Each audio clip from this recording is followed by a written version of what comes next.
Hello po sa inyong lahat. Ito pong sasabihin ko ay ito po yung dapat na hindi nyo gagawin. Ito po yung fake engagement. Ano nga ba ito? Yung halimbawa na lang, ito ngayon, itong video na to, kung nanonood ka nito ngayon, ito ang halimbawa.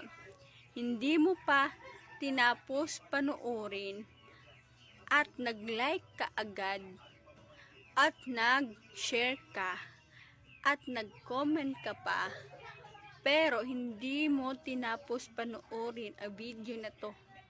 Yun ang ibig sabihin ng nakikipag-fake engagement po kayo.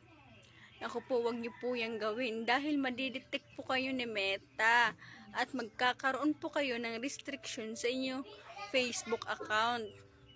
Wag niyo po yan gagawin. Dapat tapusin niyo po munang panoorin ang video na to bago kayo mag-like, mag-comment.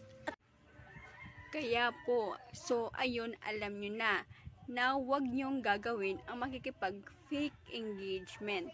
Dapat tapusin nyo muna po talagang panoorin ang isang video bago kayo mag-like, mag-comment at mag-share para hindi kayo magkaroon ng restriction sa inyong